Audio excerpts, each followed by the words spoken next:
নমস্কাৰ চাৰ্বৈদেউসকল, পুৰণি পেঞ্চন অৰ্থাৎ OPS পুনৰ প্ৰৱৰ্তনৰ ওপৰত দুটা গুৰুত্বপূৰ্ণ খবৰ এই ভিডিঅ'টোৰ জৰিয়তে লৈ আহিছোঁ। হয়, OPSৰ ওপৰত থকা আজিৰ এই দুটা খবৰৰ ভিতৰত এটা খবৰ ভাল খবৰ হয়, তাৰে আন এটা বেয়া খবৰ আছে। হয়, পুৰণি পেঞ্চন প্ৰৱৰ্তনৰ আজিৰ এই দুটা খবৰ আমি জানি ল'ম।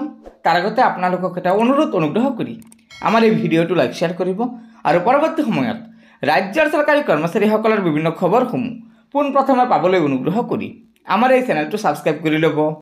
চাৰ্বৈদেউসকল, আমাৰ OPSৰ ওপৰত আজিৰ প্ৰথমটো সুখবৰ হৈছে আমাৰ ভাৰতৰে এখন ৰাজ্যত নতুনকৈ পুৰণি পেঞ্চন পুনৰ প্ৰৱৰ্তনৰ কথা ঘোষণা কৰিছে।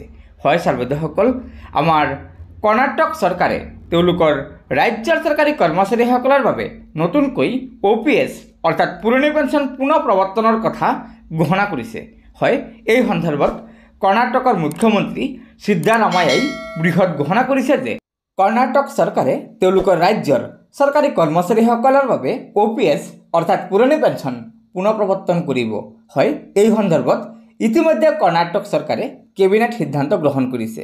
আনহাতে পুৰণি পেঞ্চন প্ৰৱৰ্তনৰ আজিৰ বেয়া খবৰটো হ'ল যে আপোনালোক সকলোৱে জানেই যে ৰাজস্থান আৰু ছত্তীশগড়ৰ তেতিয়াৰ কংগ্ৰেছ দলৰ চৰকাৰে OPS পুনৰ প্ৰৱৰ্তন কৰিছিল, কিন্তু যোৱা বিধানসভা নিৰ্বাচনত দুয়োখন ৰাজ্যতে কংগ্ৰেছ দলৰ চৰকাৰৰ পতন ঘটে আৰু বিজেপি দলে চৰকাৰ গঠন কৰে।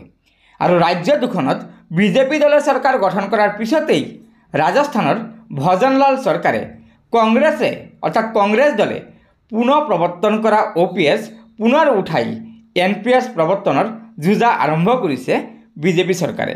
হয়, এই সন্দৰ্ভত ইতিমধ্যে ৰাজস্থান চৰকাৰে 3খনমান নটিচ প্ৰকাশ কৰিছে, যাক লৈ ৰাজস্থানৰ 12 লাখ চৰকাৰী কৰ্মচাৰী শংকিত হৈ উঠিছে।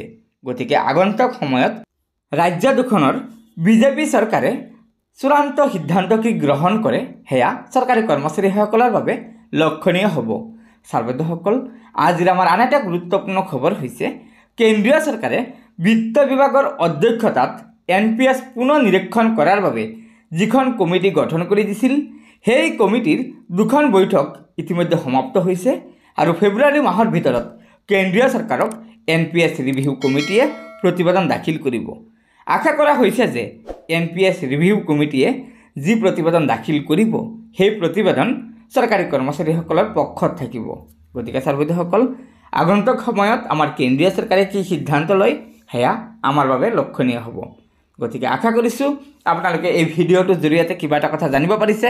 সেয়েহে আমাৰ এই ভিডিঅ'টো লাইক শ্বেয়াৰ কৰিব আৰু পৰৱৰ্তী সময়ত চৰকাৰী কৰ্মচাৰীসকলৰ বিভিন্ন খবৰসমূহ পোনপ্ৰথমে পাবলৈ অনুগ্ৰহ কৰি আমাৰ এই চেনেলটো ছাবস্ক্ৰাইব কৰি ল'ব।